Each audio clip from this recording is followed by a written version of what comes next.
नमस्कार दोस्तों, स्वागत है आप सभी का एएस एकेडमी में। और दोस्तों, आज इस वीडियो में हम पढ़ने वाले हैं मध्य प्रदेश शिक्षक भर्ती वर्ग 3 के लिए बाल विकास के महत्वपूर्ण प्रश्न। दोस्तों, आज हमारी जो लाइव क्लास चलना थी वो लाइव क्लास नहीं हो पाई दोस्तों, उसके लिए मैं माफ़ी चाहता हूं। और दोस्तों ध्यान रखिएगा कि कल हमारा एक्चुअल में टेस्ट है, गणित पेडागोजी का टेस्ट होगा, जिसको मैराथन टेस्ट के नाम से जानेंगे। कल 5:15 बजे आप सभी को ऑनलाइन आना है और सभी को अपना टेस्ट देना है, ध्यान रखिएगा। तो कहीं मत जाइएगा, टेस्ट जरूर दीजिएगा 5:15 बजे, ठीक है। चलिए अब हम स्टार्ट करेंगे अपना क्वेश्चन क्रमांक पहला। बाल विकास एवं शिक्षा शास्त्र के आज हम 15 क्वेश्चंस देखेंगे, बहुत ही मोस्ट इंपॉर्टेंट क्वेश्चंस हैं, तो अच्छे से समझना। पहला क्वेश्चन है, यदि एक विद्यार्थी कोई प्रश्न पूछता है जिसका उत्तर आपके पास नहीं है, आप क्या करेंगे बताइए। छात्र से कहेंगे कि उसका प्रश्न बेतुका है, ऐसा कहेंगे, या टालने का प्रयास करेंगे, या प्रश्न का जवाब ढूंढेंगे और अगले दिन बताने का प्रयास करेंगे, या छात्र को अनावश्यक प्रश्न पूछने से झिझक या छिड़क देंगे। दोस्तों, सबसे अच्छी बात होती है, एक बेहतर टीचर वही टीचर होता है जो अपने ज्ञान से कभी भी किसी भी चीज़ को छुपाता नहीं है, या उसको चीज़ कुछ पता होती नहीं है तो वो टीचर कोशिश यही करता है कि अपने बच्चों के साथ उस चीज़ को समझ के दूसरे दिन बताए, और वो एक सच्चे टीचर की क्वालिटी होती है। तो ऑप्शन आपका सी आंसर राइट होगा, क्योंकि प्रश्न का जवाब ढूंढेंगे और अगले दिन हम उसको बताने का प्रयास करेंगे। एक अच्छा टीचर यही काम कर सकता है, ना तो उसे डांट सकता है, ना उसे बेतुका कह के ऐसा झिड़का सकता है, कुछ नहीं कर सकता है। मतलब option C answer is right होगा।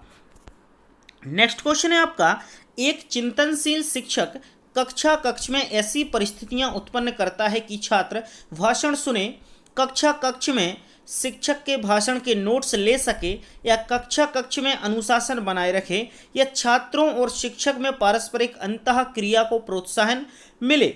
तो देखिएगा, एक चिंतनशील जो शिक्षक होते हैं वो कक्ष में ऐसी परिस्थिति उत्पन्न करते हैं कि छात्रों और शिक्षक में पारस्परिक अंतः क्रिया को प्रोत्साहन मिले।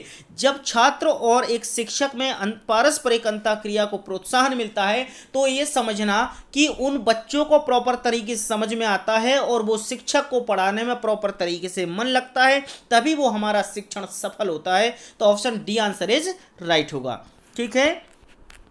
नेक्स्ट क्वेश्चन है, शिक्षा का उद्देश्य होना चाहिए। शिक्षा का उद्देश्य क्या होना चाहिए? विद्यार्थियों में व्यावसायिक कौशल का विकास करना, विद्यार्थियों में सामाजिक चेतना का विकास करना, विद्यार्थियों को परीक्षा के लिए तैयार करना, या फिर विद्यार्थियों को व्यवहारिक जीवन के लिए तैयार करना।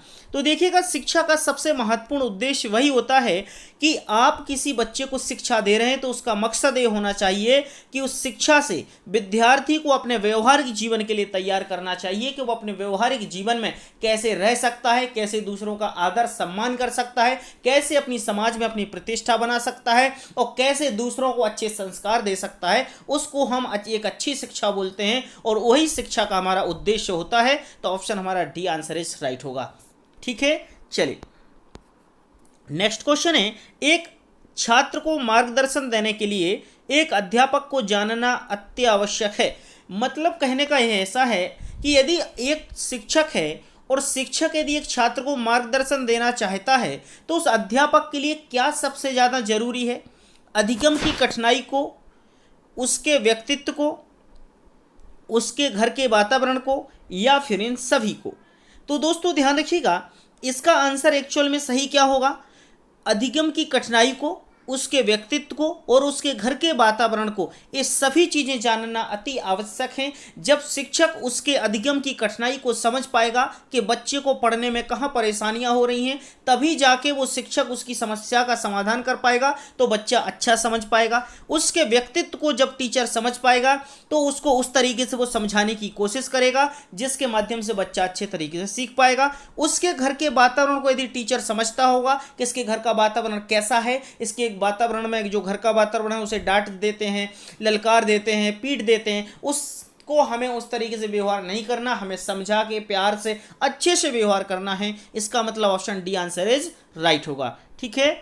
नेक्स्ट क्वेश्चन है आपका, देखिए, निम्नलिखित में से कौन सी शिक्षा मनोविज्ञान की प्रकृति है? कौन सी शिक्षा मनोविज्ञान की प्रकृति है? कला, विज्ञान, विद्यात्मक विज्ञान, इनमें से कोई नहीं। तो ध्यान रखिएगा, जो विद्यात्मक विज्ञान होती है वो शिक्षा मनोविज्ञान की एक प्रकृति है, जिसको हम विद्यात्मक विज्ञान बोलते हैं। ध्यान रखिएगा। नेक्स्ट क्वेश्चन है, एक मंद गति से सीखने वाले बालक को जरूरत होती है, यानी ऐसा बालक जो एक मंद गति से यानी धीमे धीमे सीखता है, उसको किस चीज़ की ज़रूरत होती है? अतिरिक्त सहायता की, विशेष सहायता की, किसी सहायता की नहीं, कुछ सहायता की। तो देखिएगा, जो ऐसे बच्चे होते हैं उनको एक अतिरिक्त सहायता की आवश्यकता होती है, जिसके माध्यम से वो इतना सीख जाए कि जो सामान्य बच्चे होते हैं उनके साथ में वो पढ़ना लिखना सीख जाए। इसलिए उनको अतिरिक्त आवश्यकता होती है, अतिरिक्त सहायता की आवश्यकता होती है। तो option A answer is right होगा। नेक्स्ट क्वेश्चन है आपका, आपके द्वारा पूछे गए प्रश्न का विद्यार्थी गलत उत्तर देता है तो आप। कहने का मतलब ऐसा है कि यदि आपने कोई प्रश्न पूछा और आपका वो बालक आपके प्रश्न का उत्तर गलत देता है तो आप क्या करेंगे? दूसरा प्रश्न पूछेंगे जिससे विद्यार्थी स्वयं महसूस करे कि उत्तर गलत था, उसे बताएंगे कि उसका उत्तर गलत क्यों था, किसी दूसरे विद्यार्थी को उत्तर देने को कहेंगे या सही उत्तर बताएंगे। तो दोस्तों यहाँ पर जो सही आंसर होगा, आपके द्वारा पूछे गए प्रश्न का विद्यार्थी गलत उत्तर देता है तो आप क्या कहेंगे? किसी दूसरे विद्यार्थी को उत्तर देने के लिए कहेंगे, जिससे उस बच्चे को प्रॉपर तरीके से समझ में आ जाए कि देखो इस बच्चे ने इतने अच्छे से पढ़ा था इसलिए उसने आंसर दिया। यदि आप उसका स्वयं उत्तर दे देंगे तो उस बच्चे को उतना बेहतर नहीं फील होगा, लेकिन जब इस बच्चे से कहेंगे, साथ वाले बच्चे से कहेंगे, तो उसमें क्या हो जाता है, बच्चों में कंपटीशन की भावना आ जाती है कि आज इसने आंसर बताया तो कल मैं आंसर बताऊंगा। ठीक है, इसलिए ऑप्शन आपका सी आंसर इज राइट होगा। नेक्स्ट, निम्नलिखित में से कौन स्तर शिक्षण का है? कौन सा स्तर है जो शिक्षण का है? परावर्तक, अंतःक्रियात्मक, प्रेक्षण और संकलित। तो देखिएगा, जो शिक्षण का स्तर है वो है अंतःक्रियात्मक। अंतःक्रियात्मक यानी जो क्रिया करके आप सीखते हैं, पढ़ते हैं, समझते हैं, उसको अंतःक्रियात्मक बोलते हैं। तो ऑप्शन आपका बी आंसर यहाँ पर सही होगा।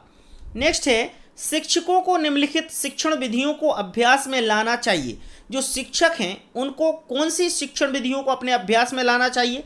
भाषण विधि, वर्णनात्मक विधि, अंतःक्रियात्मक विधि या इनमें से कोई नहीं। तो देखो, मैं पहले ही बता चुका कि हमने पहले पढ़ा था कि अंतःक्रियात्मक शिक्षण विधियां जो होती हैं एक टीचर को अपने अभ्यास में लाना चाहिए, जिससे बच्चे प्रॉपर समझ सकें और उनको समझने में आसानी हो। ठीक है, और टीचर को पढ़ाने में भी आसानी हो। विद्यार्थियों को दिए जाने वाले परामर्श की सर्वाधिक उपयोगिता यह है कि, यानी जो विद्यार्थियों को दिए जाने वाले परामर्श हैं उसकी सर्वाधिक उपयोगिता क्या है? इससे उसका ज्ञान बढ़ता है, उनका कौशल बढ़ता है, उनमें आत्मविश्वास की अभिवृद्धि होती है, वे दुनियादारी में सफल बन जाते हैं। तो देखिएगा, यहाँ पर हमेशा याद रखना, जब बच्चे के आत्मविश्वास की अभिवृद्धि की बात हो तो वो आंसर हमेशा राइट होता है। तो ऑप्शन आपका सी आंसर इज राइट होगा। ठीक है, नेक्स्ट, बहुग्रेड अध्यापन वह है जिसमें बहुग्रेड अध्यापन वह है जिसमें एक विद्यार्थी एक ही समय में एक से अधिक कक्षाएं उत्तीर्ण करता हो। एक अध्यापक को एक ही समय में एक से अधिक कक्षाओं को बच्चों को पढ़ाना हो। कक्षावार अध्यापन का कोई अर्थ नहीं, या फिर सभी। बहुग्रेड अध्यापन क्या है? तो वही बहुग्रेड जो अध्यापन होता है दोस्तों, वो एक अध्यापक को एक ही समय में एक से अधिक कक्षा के बच्चों को पढ़ाना पड़ता है, उसको हम बहुग्रेड अध्यापन कहते हैं। ठीक है, अध्ययन की बात नहीं कही जा रही, यहाँ पर अध्यापन की बात कही जा रही। यदि अध्यापन की बात होती तो ए आंसर सही होता, और अध्यापन की बात कही जाए तो बी आंसर राइट होगा। ठीक है, चलिए, शिक्षकों की भूमिका। जो शिक्षकों की भूमिका होती है वो ज्ञान का संप्रेषण करना होती है, छात्रों को अनुशासन में रखना, छात्र केंद्रित क्रिया आधारित अंतःक्रियात्मक अधिगम का सृजन, या फिर सभी। शिक्षकों की जो भूमिका होती है वो कैसी होती है? शिक्षकों की भूमिका दोस्तों छात्र केंद्रित क्रिया आधारित अंतःक्रिया अधिगम का सृजन करना होती है। इसलिए ऑप्शन क्या होगा आपका? सी आंसर इज राइट होगा। दोस्तों, आज मैं बाहर से आया इसलिए थोड़ा सा वीडियो को जल्दी बना रहा हूं, क्योंकि मुझे लगा कि आपका नुकसान ना हो। लाइव क्लास तो हो नहीं पाई, इसलिए मैं कोशिश कर रहा हूं कि आपको आज का वीडियो दे दिया जाए तो बहुत अच्छा है, क्योंकि मुझे अभी कहीं निकलना भी है। पठन पाठन में शिक्षकों को करना चाहिए। पठन पाठन में शिक्षकों को क्या करना चाहिए? ज्ञान का मौखिक स्थानांतरण, जिज्ञासु प्रवृत्ति का प्रोत्साहन, कक्षा कक्ष में पाठ्य पुस्तक द्वारा शिक्षण, या इनमें से कोई नहीं। तो इसका जो सही आंसर होगा जिज्ञासु प्रवृत्ति को प्रोत्साहन। देखो मैंने पहले ही बताया जहां पर उत्साहवर्धन की बात हो, छात्रों को प्रोत्साहित करने की बात हो, वो आंसर हमेशा राइट होगा। तो ऑप्शन आपका बी आंसर इज सही है। ठीक है, नेक्स्ट, एक प्रतिभाशाली बालक की आप मदद कर सकते हैं उस पर अधिक ध्यान देकर, उसे अधिक पुस्तकें देकर, उसे अधिक समय देकर, उसे संवर्धित अधिगम अनुभव देकर। तो देखिएगा, जब आप एक प्रतिभाशाली बालक की मदद कर सकते हैं तो कैसे कर सकते हैं? उसे संवर्धित अधिगम अनुभव देकर। जो अधिगम के अनुभव होते हैं, सीखने के अनुभव होते हैं, वो देकर आप उसकी मदद कर सकते हैं, जिससे आप उसको प्रेरित कर सकते हैं। कहने का मतलब ये है, तो बच्चा प्रेरित होगा तो उसको और ज़्यादा फायदा होगा। नेक्स्ट, प्रोफेसर जीन पियाजे के अनुसार 0 से लेकर 14 वर्ष की आयु के बालक का मानसिक विकास 4 अवस्थाओं में होता है, जिसमें से 7 से 14 वर्ष की आयु वर्ग के विकास की अवस्था को क्या कहते हैं? ये तो बिल्कुल सिंपल है, सभी को पता होगा। तो आंसर आप लोग मुझे लगता है बता ही देंगे। संवेदनात्मक बुद्धि का विकास अवस्था कहते हैं, या पूर्व संकाय अवस्था कहते हैं, मूर्त संकाय अवस्था कहते हैं, या फिर औपचारिक संकाय अवस्था कहते हैं। दोस्तों ये समझिए, ये आपको होमवर्क में भी एक क्वेश्चन है, इसका आंसर जो भी होगा आप मुझे कमेंट्स बॉक्स में लिख के बताइएगा। ये बिल्कुल इजी और सिंपल सवाल है, तो आप मुझे आंसर जरूर दीजिएगा। और दोस्तों अब हम क्लास को विराम देते हैं, और आप लोग मध्य प्रदेश शिक्षक भर्ती वर्ग 3 की तैयारी कर रहे हैं, और आप लोग मध्य प्रदेश शिक्षक भर्ती वर्ग 3 के लिए अभी तक नोट्स परचेस नहीं किए, और आप लोग ये अच्छी वाकई में तैयारी करना चाहते हैं, तो तैयारी करने के लिए एएस एकेडमी के द्वारा नोट्स प्रोवाइड कराए जा रहे हैं। जो नोट्स खरीदने के लिए आप 9111755039 पर अपना नाम और अपना एड्रेस लिखकर मुझे भेज दीजिएगा। ये नंबर हमारा कॉलिंग का भी, तो कॉल भी कर सकते हैं, ये व्हाट्सअप का, इस पर मैसेज भी कर सकते हैं, और इस पर कॉल करके मैसेज करके नोट्स बुकिंग करा सकते हैं। 3 से 4 दिन में नोट्स आपके घर पे स्पीड पोस्ट के माध्यम से आ जाएंगे, जो आपको सफलता के बहुत ही करीब लेकर जाएंगे। गुड नाइट, शुभ रात्रि, अपना बहुत ख्याल रखिएगा, अच्छे से रहिएगा।